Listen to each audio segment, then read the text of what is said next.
평생 사역하면서 큰 성공이나 성과를 이루지 못했던 사람입니다. 오히려 거절당하고 고난을 당했으면 당했지, 예레미야가 인간적으로 성공했다는 자료가 어디에도 없어요. 그러나 하나님은 그를 충성스러운 종이다 기억하신다는 거예요. 예레미야 18장에 보면 내 말을 그의 입술에 두었다 이렇게 말해요. 이 이야기는 하나님이 예레미야를 인정하셨다는 뜻이잖아요. 세상적으로 볼 때는 그는 사람들에게 거절당한 사람이에요. 왕궁의 어떤 보직도 하나 가지지 못한 사람이에요. 보잘것없는 선지자의 나부라인 같은 사람이에요. 그러나 하나님은 그를 이렇게 말씀하신, 그가 나의 사신이다.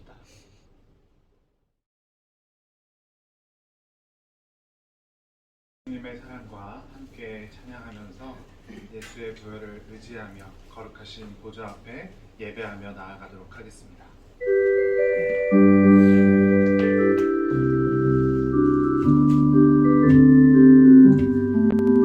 병창된 주님의 사랑과 거룩한 보혈의 분노를 우리가 찬양을 합시다.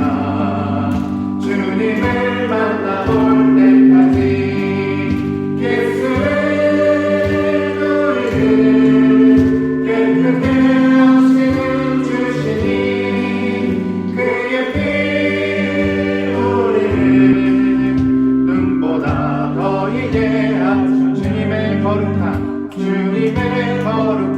보혈을 날마다 힘으로 간증해 담대히 싸우며 나가세.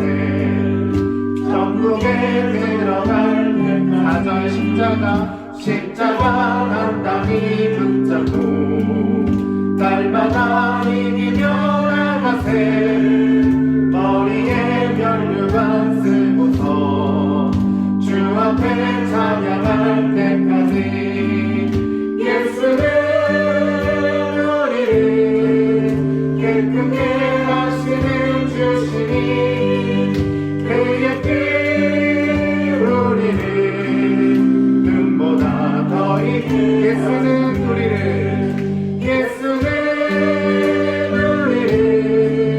깨끗게 하시는 주시니 그의 피 우리를 눈보다 더 희게 하셨네. 아멘. 예수 그리스도의 보혈이 저와 여러분을 눈보다 더 희게 할 줄 믿습니다.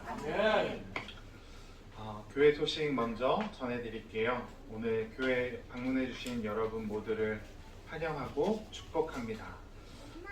십자가 그 사랑 후렴 부분인데 항상 우리들 기억했던 것처럼 주 나를 보호하시고 날 붙드시리, 주 널 보호하시고 널 붙드시리. 주님께서 여러분을 얼마나 사랑하시는지 기억하면서 또 상대방을 축복하면서 그렇게 찬양 올려드릴 수 있었으면 좋겠습니다.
전반기 재직회 및 임시 사무처리회가 은혜 가운데 잘 마쳤습니다.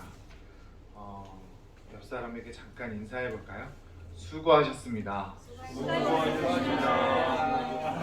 상반기를 잘 마감하시느라고 모두들 수고 많으셨습니다. 전반기 재정 결산과 하반기 예산 계획 잘 은혜롭게 마쳤고요. 동아리 활동을 하반기에는 재개하려고 합니다. 좋은 의견 있으시면 리더들에게 전달해 주시면 좋을 것 같고요. 잘 준비해서 우리들이 아름다운 교제들을 나눌 수 있었으면 좋겠습니다. 그리고 예배 처소 마련을 위해서 기도하면서 계속적으로 찾기로 했습니다. 같이 함께 기도해 주시면 좋을 것 같고요. 그리고 저희들이 7월 20일 날 주일날 식사 봉사하시는 분들에게 한 주 휴식을 드리기 위해서 외식하는 날로 정했습니다. 기쁘시죠? 별로 안 좋으신 것 같아요. 너무 좋은데요. 네. 아무튼 제가 외식을 해서 좋은 게 아니라 봉사하시는 분들한테 휴식을 주실 수 있다는 게 너무나 감사하고 좋네요. 7월 대표 기도자들 계속적으로 안내드리고 있으니까 잘 섬겨주시면 감사하겠고요. 하반기를 시작하면서 특별히 기도 제목을 올려드렸습니다.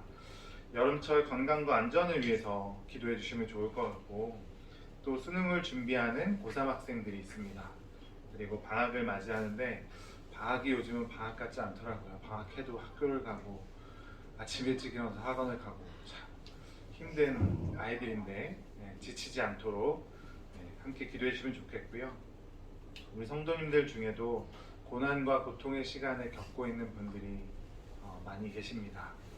아름아름 기도해 주시고 기억날 때마다 격려해 주시고 함께 좀 힘을 낼 수 있도록 해주시면 좋을 것 같습니다.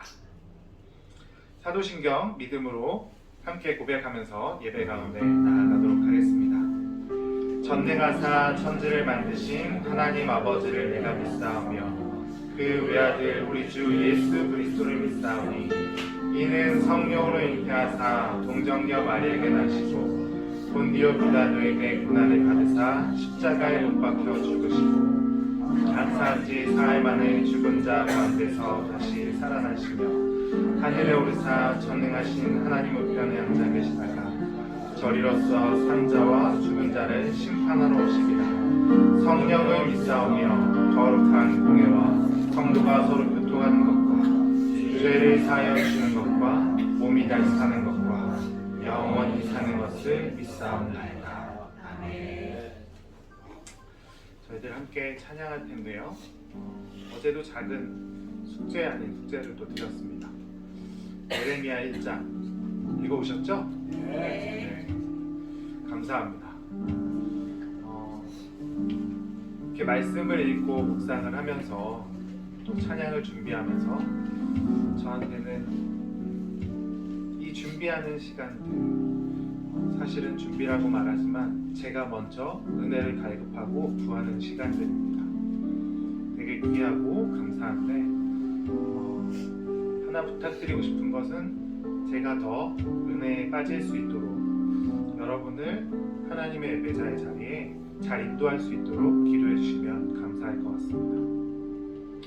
어쩔 때는 찬양이 잘 안 나올 때도 있고 말씀에 집중하지 못할 때가 있거든요. 근데 제가 아까 처음 인사를 수고하셨습니다 라고 인사를 하자고 했는데 상반기 여러분들 너무 수고하셨어요. 잘 버티고 견뎌 오셨습니다. 가끔 때로는 정말 가까운 누군가가 수고하셨습니다 라고 의뢰하는 말일 텐데 그 말이 굉장히 큰 은혜가 될 때가 있더라고요. 위로가 될 때가 있고요. 그만큼 내가 힘들거나 무너졌거나 어려울 때가 아닐까라는 생각을 하게 되는데요. 우리 아이들 또 그리고 사랑하는 성도님들이 힘들고 어려울 때 서로가 알아주고 수고했다라고 격려할 수 있었으면 좋겠고요. 무엇보다 하나님이 여러분을 구원하시고 인도하실 것이라는 것을 믿고 하나님을 바라볼 수 있는 저와 여러분들 될 수 있었으면 좋겠습니다. 우리는 연약하지만 우리는 부족하지만 우리의 계획보다 우리의 믿음보다 더 뒤에서 멀리 보이지 않는 곳에서 일하시는 하나님을 바라보며 또 힘차게 하반기를 내딛고 그렇게 삶의 여정들을 이어가는 저와 여러분들의 믿음의 여정이 될 수 있었으면 좋겠습니다. 함께 찬양하겠습니다. 오라 너희는 두려워 말고 오라 너희는 인도한 나를 오라 너희는 지치지 말고 오라 너희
가운데 나아갈 때 우리가 정말 감사한 마음을 가지고 하나님 앞에 나아가야 될 줄 믿습니다.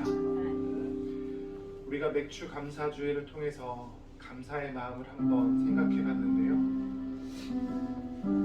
우리의 삶은 매일매일 하나님의 은혜 속에서 이루어지고 하나님 앞에 감사해야 될 감사의 기도 제목들이 연이어서 일어나고 있습니다. 우리가 감사의 마음을 잊지 않았으면 좋겠어요. 언제나 주님께 감사하며 살아갈 수 있는 저와 여러분들의 삶이 되었으면 좋겠습니다. 아무 염려하지 말라고, 내가 너를 사랑한다고 하나님은 여러분에게 지금 말씀하고 계십니다. 그런 주님 앞에 의심하지 않고 우리의 믿음을 내어드리며 하나님 앞에 찬양을 다시 한번 올려드리도록 하겠습니다.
그렇습니다.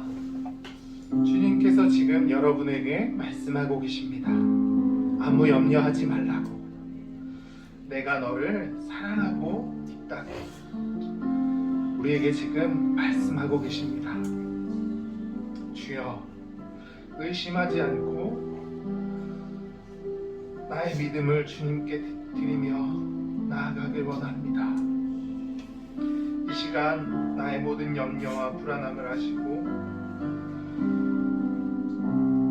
공감하시는 주님 앞에 나의 삶을 드리며 예배하길 원한다고 우리의 고백을 주님 앞에 드리며 우리 마음 가운데 위로와 평안을 허락해 달라고 주의 성령이 충만할 수 있도록 말씀 전하시는 목사님을 위해서, 우리 심령을 위해서, 기도하는 예배자를 위해서 다 같이 기도하며 예배 가운데 나아가도록 하겠습니다. 좋으신 하나님 아버지 감사합니다. 하나님, 오늘도 십자가의 보혈로 주의 사람들에게 돕게 하시니 감사합니다. 그런 주님 앞에 내가 나의 삶을, 약한 나의 믿음을 주님 앞에 내어드리며 나아가기로 하나님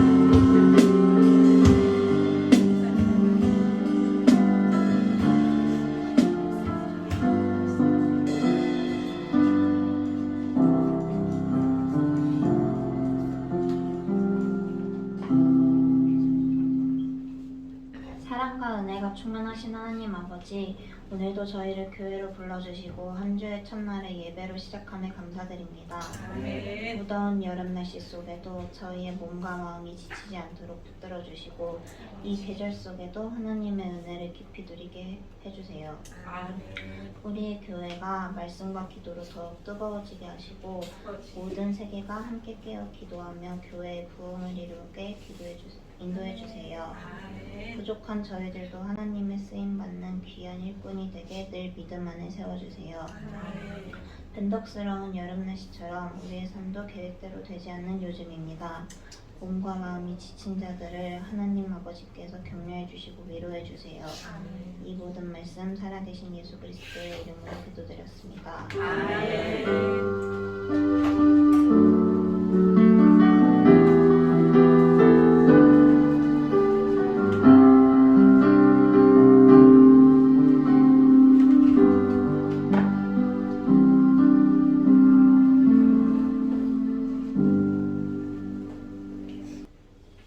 아멘. 감사합니다.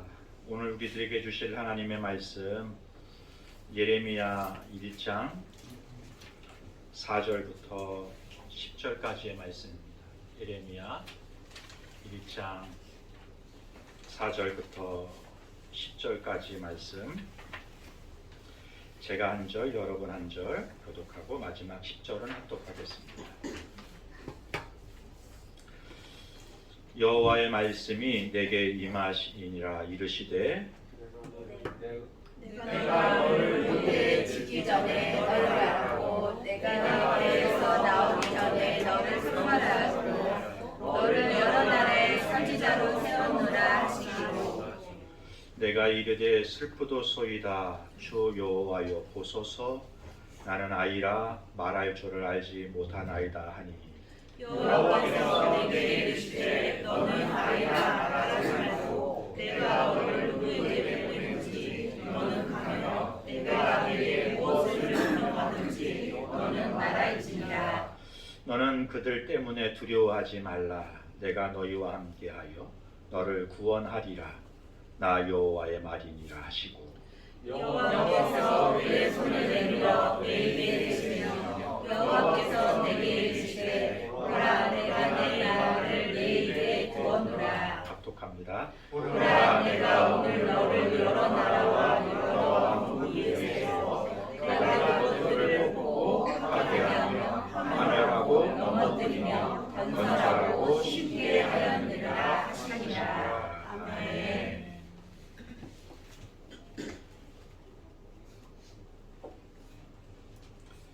드린 예물을 위해 함께 기도하겠습니다.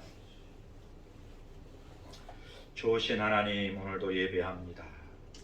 전심으로 주의 은혜를 구합니다. 그리고 베푸신 은혜에 감사합니다. 오늘도 하늘의 은혜를 예배하는 주의 종들 삶과 사역과 인생 가운데 부어 주옵소서. 드린 예물 주님 기뻐 받으시는 향기 되게 하시고 공동체를 통하여 구제하고 선교하며 주의 뜻을 이루어 갈 수 있게 하옵소서. 예수님의 이름으로 기도했습니다. 아멘. 프로젝트 58번 하나님 예레미야를 부르시다 시간입니다. 예레미야는 남유다의 마지막 선지자입니다. 요시야 왕 때 선지자가 돼서 이스라엘 남유다의 멸망과 포로기를 거쳐가면서 40여 년간 사역을 한 사람이라고 할 수 있을 것 같아요. 예레미야가 처음 선지자가 되었을 때 남유다는 겉으로 보기에는 평화스러웠습니다. 그러나 사실 실제로는 형식적이고 위선적이고 그리고 우상 숭배에 타락한 사회가 남유다의 현실이었던 상황이었습니다. 사람들은 선지자를 통하여 하나님이 베푸시는 은혜와 복과 번영과 승리의 이야기를 듣고 싶어 하는데 예레미야는 하나님의 음성을 들을 때 남주다의 상황을 보면서 그런 이야기를 할 수가 없었어요. 하나님은 예레미야를 통하여 남주다 백성들에게 승리와 번영이나 회복이나 긍정적인 말씀보다 그들에게 심판과 회개, 돌이켜야 된다고 하는 메시지를 전할 수밖에 없었습니다. 승리와 복을 받았던 사람들에게 하나님의 심판과 회개의 메시지를 전하는 예레미야가 달가울 리가 없죠. 결국 예레미야는 사람들에게 버림당하게 되고 이스라엘 공동체, 남유다의 공동체에 들어가지 못하는, 때로는 수치를 당하고 모욕을 당하고 매맞고 옥에 갇히는 삶과 사역을 살아갈 수밖에 없었습니다. 예레미야는 이 일을 미리 볼 수 있었기 때문에 하나님의 이 거룩한 부르심 앞에 온전히 순종할 수도 순종하지 않을 수도 없는 그런 상황과 상태에 있었다, 이렇게 말씀드릴 수가 있을 것 같아요. 오늘 우리의 삶을 돌아볼 때 우리의 삶도 비슷한 부분이 있습니다. 예레미야를 부르시듯 저와 여러분을 부르시고, 예레미야에게 이 시대의 사람들에게 하나님의 복음을 선포하게 하신 것처럼 저와 여러분을 통하여, 삶을 통하여 하나님의 뜻과 계획을 드러내기를 원하시는데,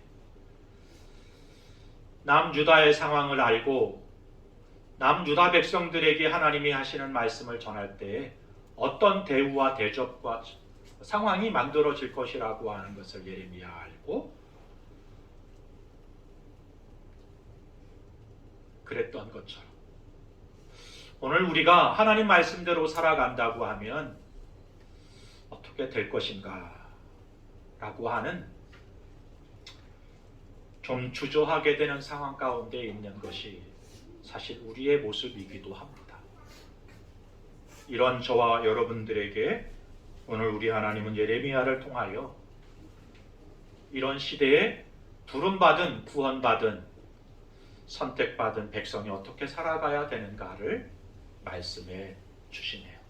여기까지 오늘 본문의 말씀을 통해서 교훈을 얻기를 원합니다. 첫 번째, 하나님은 우리가 태어나기도 전에 우리를 위한 계획을 세우셨다는 거예요. 4절과 5절인데요. 같이 합독하겠습니다. 여호와의 말씀은 내게 임하니라. 이르시되 내가 너를 모태에 짓기 전에 너를 알았고 내가 배에서 나오기도 전에 너를 성별하였으며 너를 여러 나라의 선지자로 세웠노라. 이 말씀은 하나님께서 예레미야의 인생에 대한 분명한 목적과 계획을 가지시고 예레미야를 이 땅에 보내셨다고 하는 말씀인 거죠. 대개의 부모들이 아이를 임신하고 갖게 되면 아이에 대한 꿈을 가지게 됩니다. 계획을 세우게 되고 준비하게 되잖아요. 아이가 태어나면 생각한 대로 먹이고 입히고 아이를 양육합니다. 우리 하나님도 그러세요. 저와 여러분을 지으시면서 하나님은 꿈을 꾸십니다. 계획을 세우시고 그리고 그 계획대로 우리를 이끌어 가시게 되는 거예요. 우리 인간의 부모님들이 아이가 태어나면 그 계획한 대로 아이를 양육하고 돌봐요. 최선을 다해서 아이를 위해 희생하기도 하고 공급합니다. 그런데 육신의 아버지와 어머니는 한계를 느낄 때가 있어요. 왜냐하면 마음으로는 모든 것을 다 해주고 싶고 이루어주고 싶은데 내 능력이, 내가 살아가는 환경이, 상황이 그것을 허락하지 않을 때가 있고 그 한계와 상황을 극복할 수 없는 능력의 부족이 우리 가운데 있을 수 있거든요. 우리 아이들이 엄마 아빠 뜻대로 잘 양육되어지면 좋겠는데 우리 아이들의 머리엔 생각이 있거든요. 그래서 한계를 느낄 때가 있어요. 그런데 여러분, 우리 하나님은 다르세요. 우리 하나님은 우리를 지으실 때부터 우리를 아셨고, 우리를 지으실 때부터 능동적으로 우리를 지으세요. 그리고 앞서서 그 일을 준비해 가세요. 그 일을 이룰 수 있도록 하시는 분이십니다.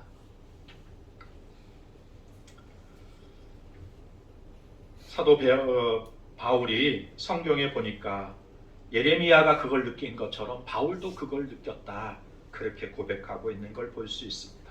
갈라디아서 1장 15절에 보면 같이 합독할까요?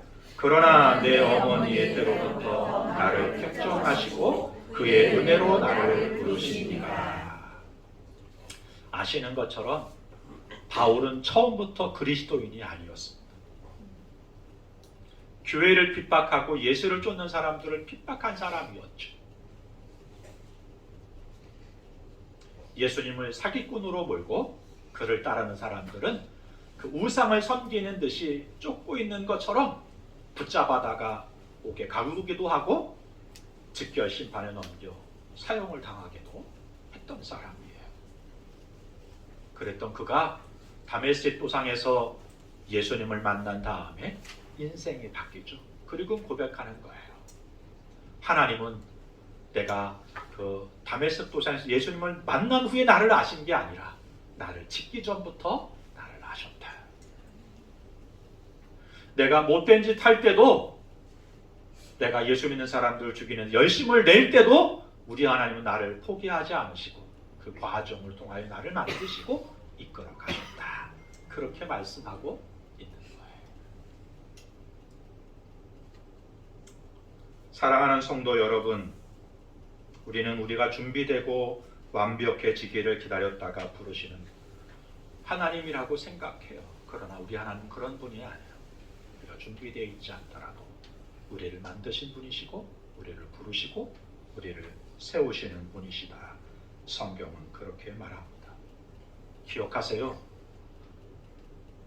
가장 어린 서진이로부터 가장 연장자인 우리 최규정 집사님까지 어느 누구도 이 땅에 그냥 왔다가 그냥 가는 인생이 없다는 거예요. 하나님의 뜻하신 계획과 섭리가 있다는 사실입니다.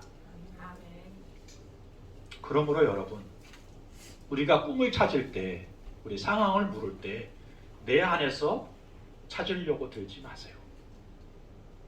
인생을 건강하고 온전하게 진짜 사람다운 삶을 살기를 원한다면 내 안에서 찾는 게 아니라 나를 부르신 하나님의 말씀과 그분 안에서 찾게 될 때 나의 인생이 진짜 사람다워지고 인생다운 인생을 살게 될 것입니다.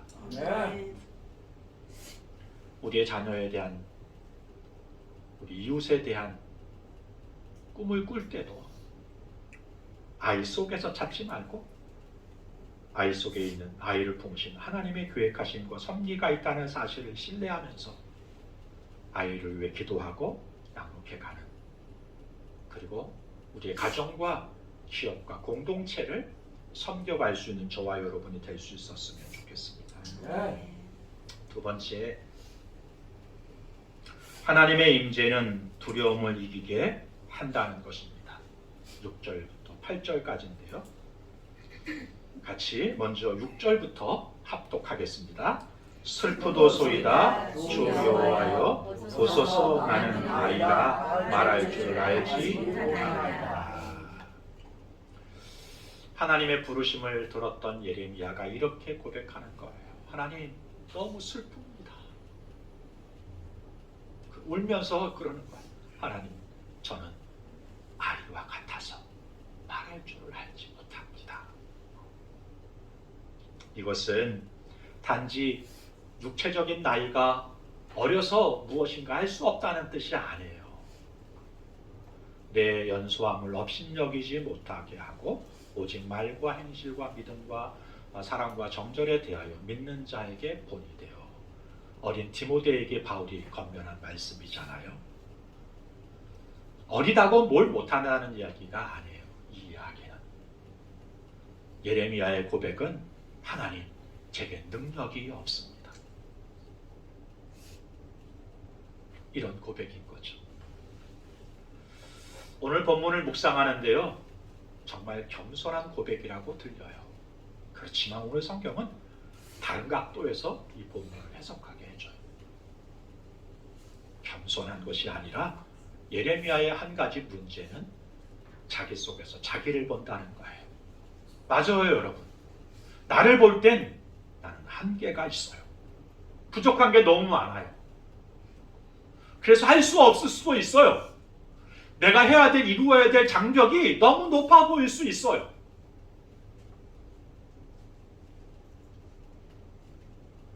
학생들에게는 대입이 될 수도 있을 것 같고, 진로일 수도 있을 것 같고,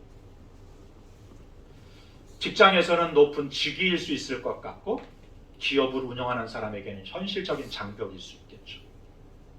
나를 볼 때 그 장벽을 넘는다는 것이 너무 힘들고 고되고 어렵고 불가능해 보여요. 그런데 여러분, 그런 예레미야를 하나님이 위로하시나요? 아니, 위로하지 않으세요. 하나님이 어떻게 하시는지 보세요. 7절과 8절 같이 합독합니다. 너는 아이라 말하지 말고 내가 너를 누구에게 보내든지 너는 가며 내가 내게 무엇을 명령하든지 너는 말할지니라. 너는 그를 때문에 두려워하지 말라. 내가 너와 함께하여 너를 구원하리라. 예레미야가 자기를 볼 땐 자기의 한계를 느껴서 할 수 없다고 말하지만, 그런 상태에 있는 예레미야를 하나님이 어떻게 인도하시는가? 자신을 보는 게 아니라 자기를 부른 누구를 봐요? 하나님을 보도록 시선을 옮겨가고 있는 거예요. 사랑하는 성도 여러분, 오늘 우리는 한계를 느낍니다. 목회하는데 참 쉽지 않아요.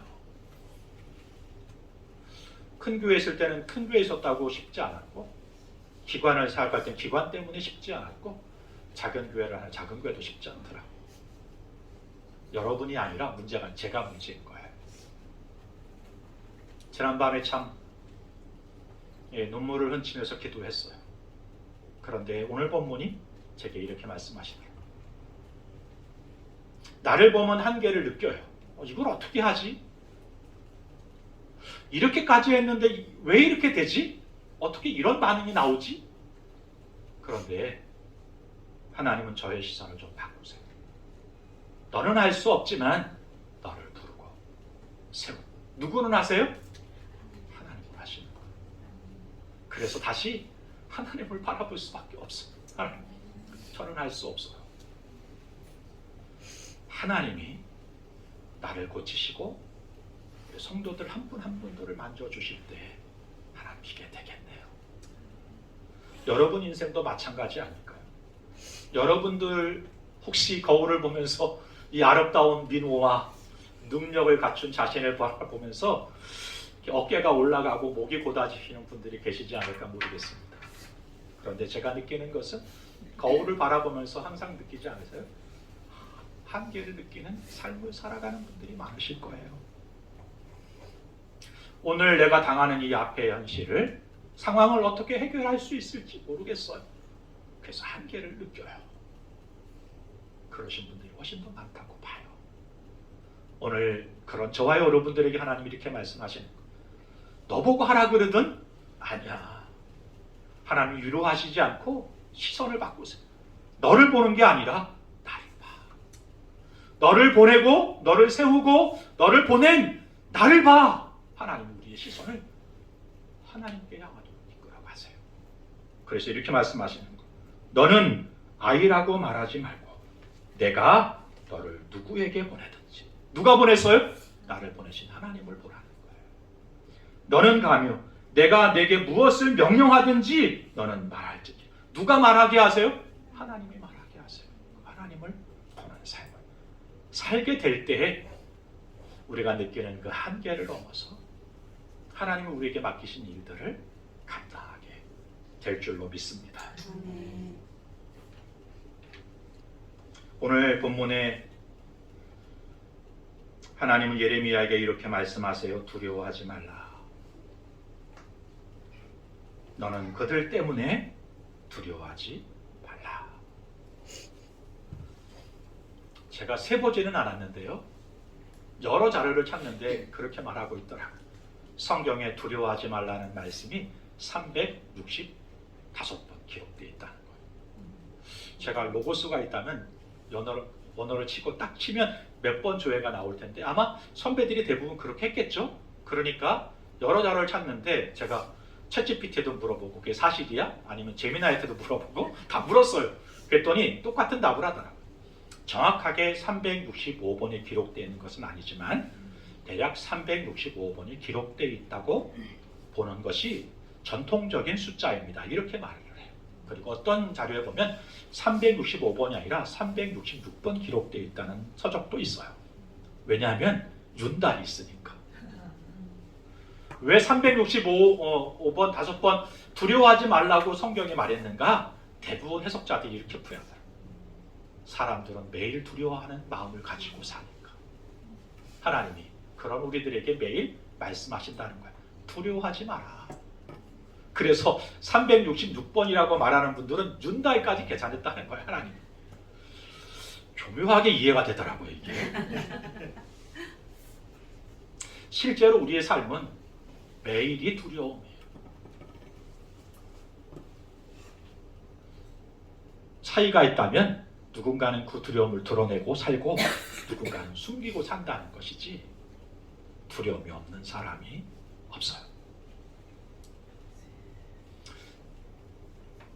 누군가는 아주 교묘하게 그 두려움을 이렇게 포장하기도 해요. 그런데 그 심중에 그 포장한 걸 다 헤치고 오면 그 심중에 딱 한 가지 두려움이에요. 미래에 대한 또 다른 상황에 대한 두려움이 있는 거예요. 그런 하나님이 예레미야에게 말씀해 주십니다. 두려워하지 말라. 내가 너와 함께하여 너를 구원하리라.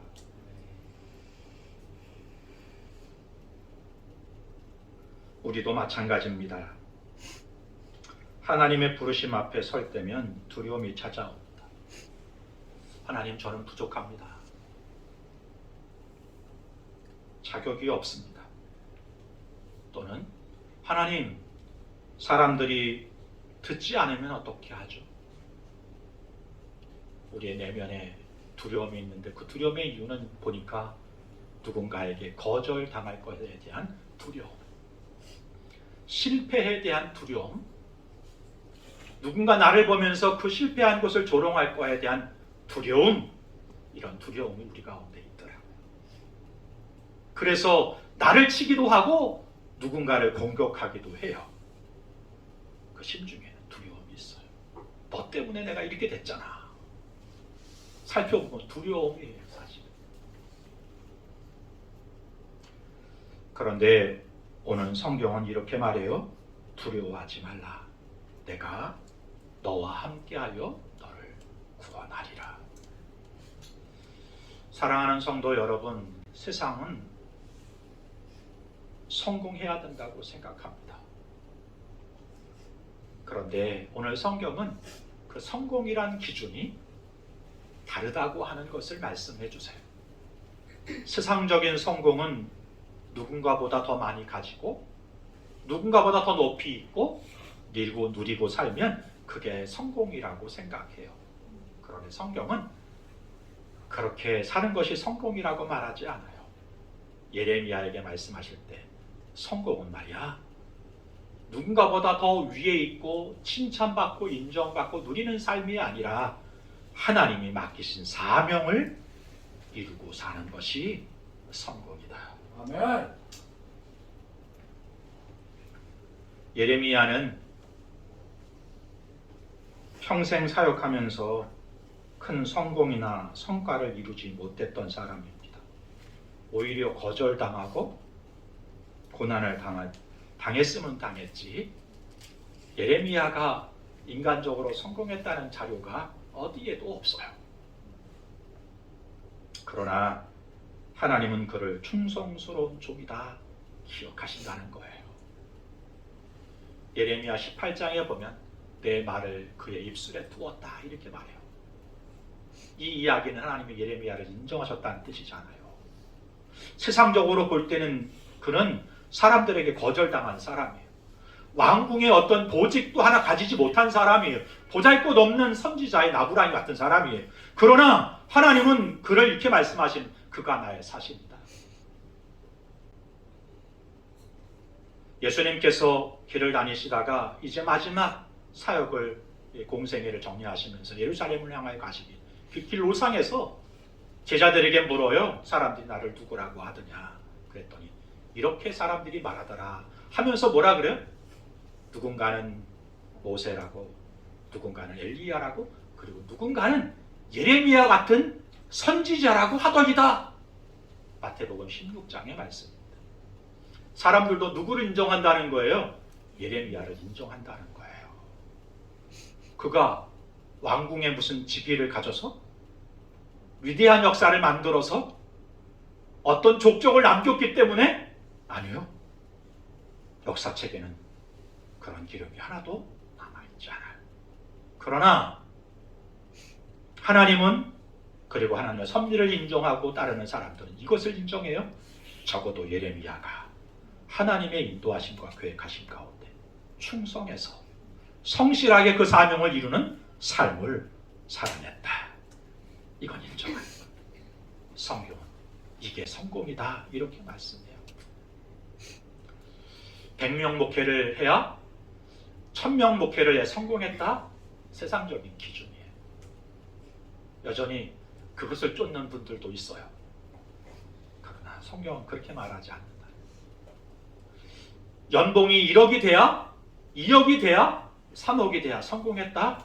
성경은 그렇게 말하지 않는 거예요. 여전히 쪼돌려요. 우리 중에 한 끼 때문에 걱정하는 분들은 없지만 요즘에 그렇게 사는 사람이 거의 없으니까 남들보다 좀 작은 차, 작은 아파트, 떵떵거리고 이름 좀 냈으면 좋겠는데 그러지 못한다고 실패한 인생인가? 적어도 오병이어 교회를 다닌다면 그런 부분에서는 떳떳했으면 좋겠어. 당당했으면 좋겠어. 우리의 성공은 하나님이 우리를 부르셨고 세우시고 보내신 그 사명을 말씀을 따라 살아가는 삶에 성실한 삶을 사는 것이 그것이 성공이다. 이런 믿음으로 살아가는 저와 여러분이 될 수 있었으면 좋겠습니다. 아멘. 마지막 세 번째로 하나님의 말씀은 우리를 변화시키고 세상을 바꾼다는 거예요. 9절과 10절을 합독하겠습니다. 내가 내 말을 내 입에 두었노라. 내가 오늘 너를 여러 나라와 여러 왕국 위에 세워 뽑고 파괴하며 파멸하고 넘어뜨리며 건설하고 심게 하였느니라. 하나님께서 예레미야에게 맡기신 사명은 인간의 능력이나 설득이 아니라 하나님의 말씀을 통해 세상을 움직이고 변화시키는 것이었습니다. 그는 왕도 아니었고 군대 장관도 아니었어요. 단지 하나님의 말씀을 전하는 사람이었고 하나님의 손에 붙잡혀서 믿음의 삶을 살아가는 사람이었을 뿐인 거죠. 그러나 하나님이 그의 입에 말씀을 두세요. 하나님이 임재하는 삶을 살아요. 그리고 두신 말씀을 통하여 나라와 민족을 섬기고 돌보게 하셨어요. 그런데 이게 여러분 세상적으로 볼 때는 아무것도 아닌 것 같고 보잘것없는 것 같지만 성경은 이렇게 선포해요. 예레미야를 단지 하나님 말씀을 담은 사람으로 세우셨는데 그를 통해 하나님이 하실 일이 어떤 일인가? 성경은 이렇게 말하는 것입니다. 여러 왕국에 세우고 뽑고 파괴하며 파멸하고 넘어뜨려요. 그가 무슨 큰 군대를 가졌기 때문에 힘이 있어서 심판을 하는 게 아니에요. 허물어뜨리는 게 아니에요. 하나님의 말씀이 하나님의 임재가 있으니까 그 일을 이루는 거예요.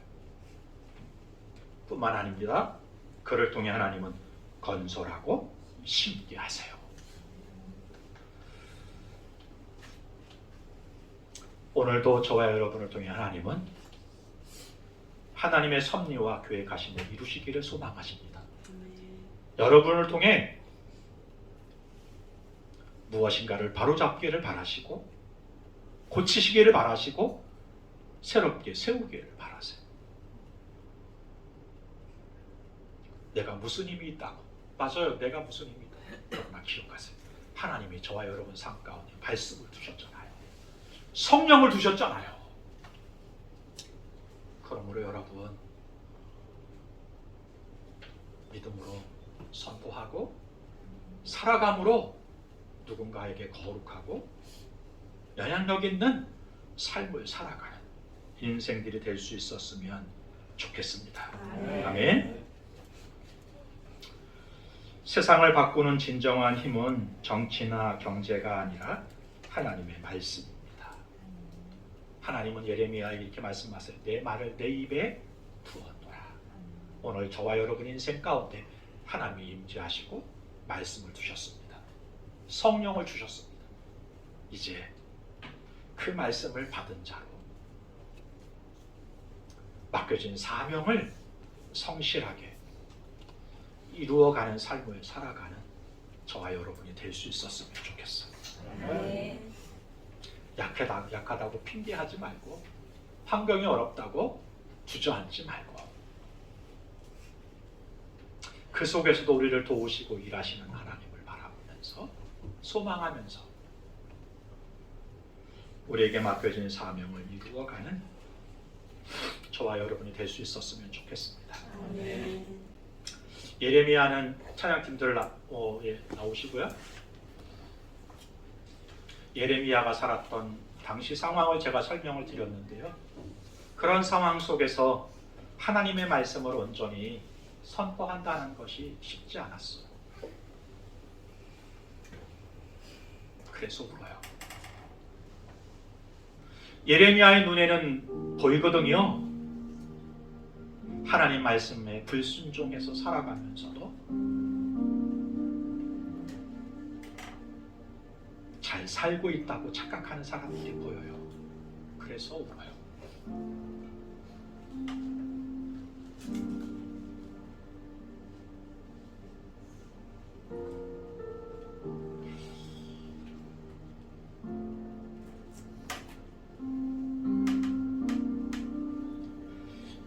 예레미야가 눈물의 선지자라면 예레미야가 예루살렘을 향하여 바라보면서 예루살렘 성에 있는 주다 백성들을 바라보면서 눈물을 쳤다면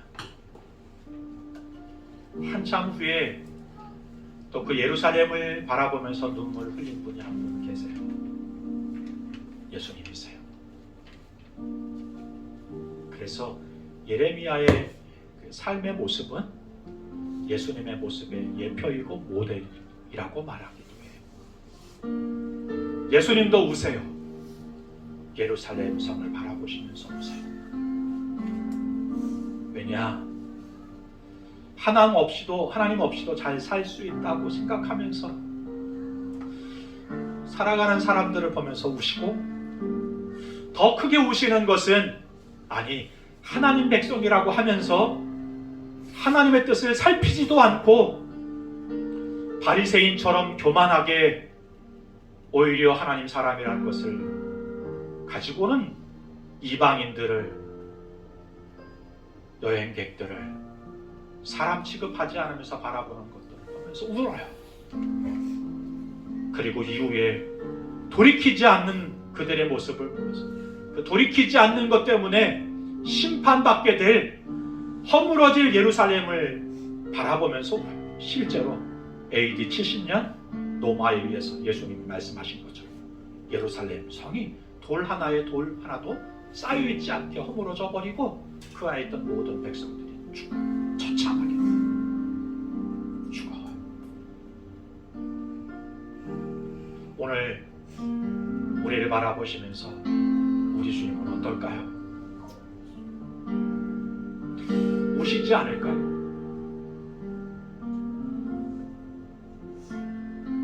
격계를 가고 있는 것 때문에 울고, 우리 속에 능력이 분명히 있는데도 불구하고, 성령이 분명히 있는데도 불구하고 그 성령을 의지하여 살아가는 삶이 아니라 성령을 바라보지도 않고 여전히 자신의 힘으로 무엇인가 어떻게든 해보겠다고 발버둥치는 저와 여러분을 보면서 우시지 않을까요?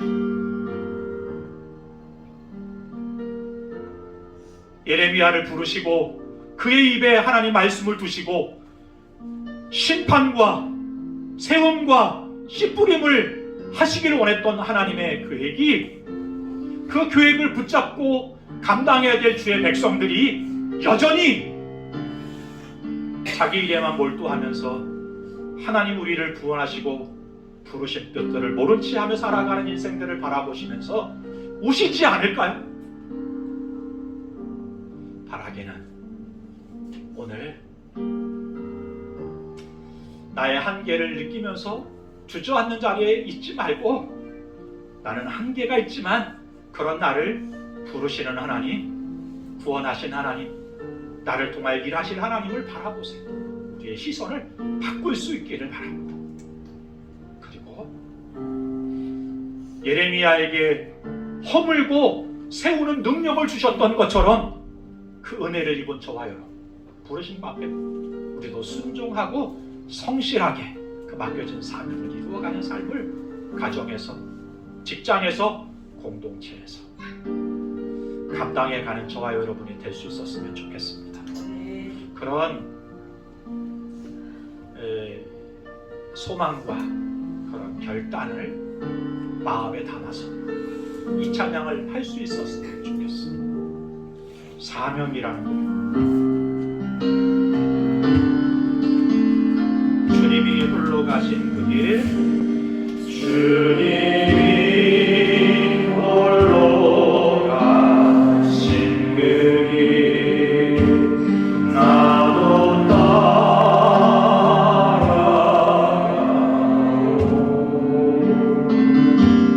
모든 돌과 길을 물리신 그 길을 나도 가고 험한 산도 나는 괜찮소, 바다 끝이 가도 나는 괜찮소, 죽어가는 저를 위해 나를 버리길 바라오. 아버지 나를 보내주오. 나는 달려가겠소.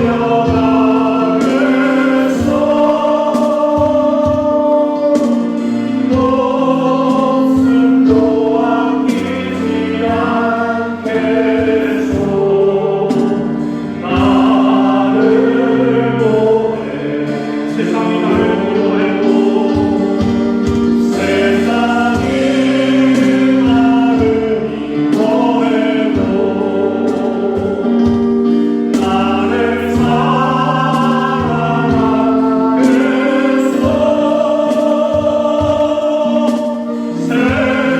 세상을 구원할 십자가 나도 따라가. 생명을 버리면서까지, 생명을 버리면서까지 나를 사랑한 당신, 이 작은 나를 받아주오.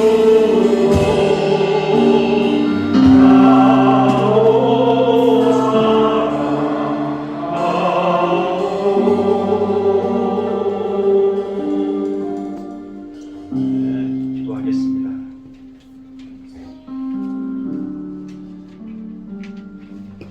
이 시간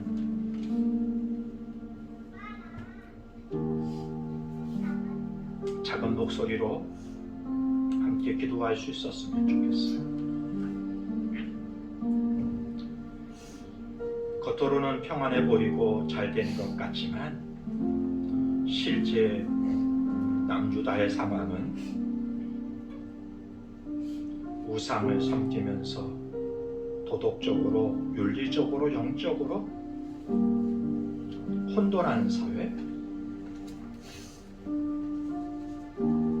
부정하고 불의한 사회였습니다. 그때 하나님은 예레미야를 부르세요. 그들에게 가서 하나님의 말씀을 전하고 심판을 예고하고 회개함으로 돌이키는 일을 감당하도록. 아무도 예레미야 소리를 좋아하는 사람이 없었어요. 얼마나 외로웠을까요? 뭔가를 전하면 바뀌는 것 같고 따르는 사람들이 생기고 조금씩은 달라져야 되는데 보이지 않아요. 달라지는 것이. 한계를 느끼는 거예요. 오늘 우리의 상황이 그렇습니다. 한계를 느끼실 때가 있잖아요. 그게 자녀의 문제든 진로의 문제든 가정의 문제든 아니면 관계의 문제든 우리가 어떻게 해결할 수 없는 한계를 느낄 때가 있어요. 그래서 우리도 이렇게 기도해요.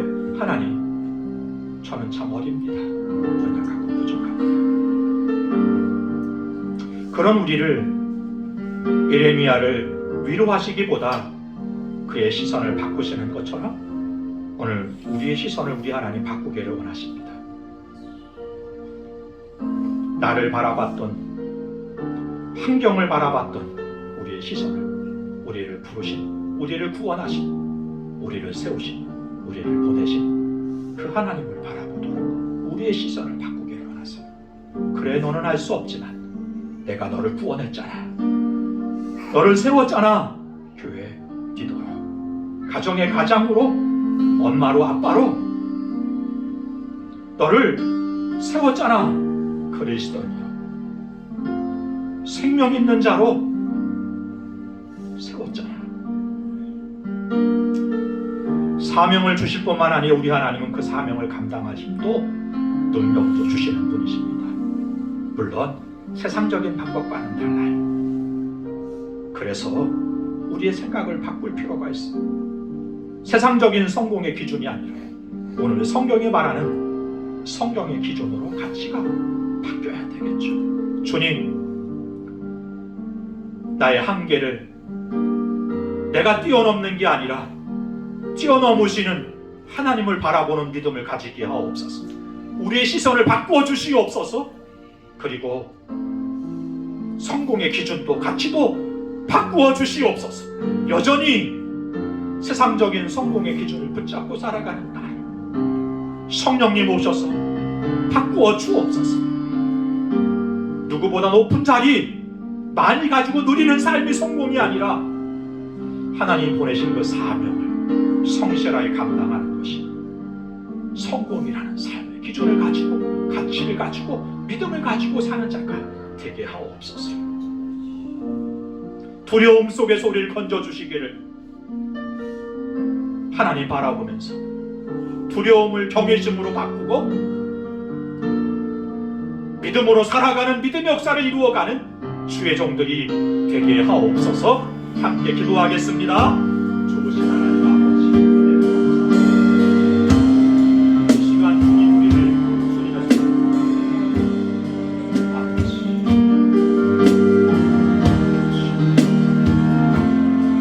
그대로 이끌어주시고 연약하고 부족한 주의 종들을 잡아주시고 주님 아버지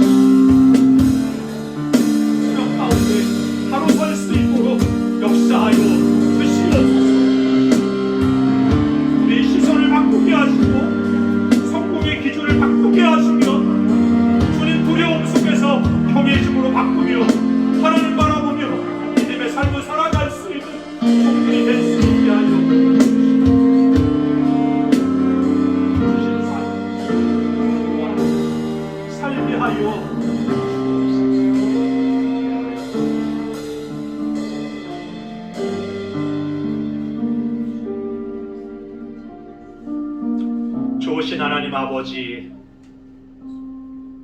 우리의 시선을 바꾸게 하옵소서. 나와 현실을 바라보며 한계를 느끼고 주저앉아 있던 인생들이 우리를 구원하시고 세우시고 보내신 하나님을 바라보는 시각으로 바뀌게 하옵소서. 성공의 기준이 바뀌게 하옵소서. 누구보다 더 많이 누리고 높이 올라가는 것이 성공이 아니라 주님 우리에게 맡기신 사명, 그것을 성실하게 이루어가는 것이 성공이라는 기준, 가치가 바뀌게 하옵소서. 매일마다 두려움 가운데 빠져 허물어질 때가 있습니다. 세상을 바라보며 두려움 가운데 묶이지 않게 하시고 하나님을 바라보는 경외심으로 바뀔 수 있게 하여 주옵소서. 내 삶 가운데 성령을 부으시고 우리 입술 가운데 하나님 말씀을 두시고 우리의 인생 가운데 임재하신 하나님, 그 주님과 동행하면서 믿음의 역사를 만들어가는 인생들, 가정들이, 그리고 우리 공동체가 될 수 있게 하옵소서.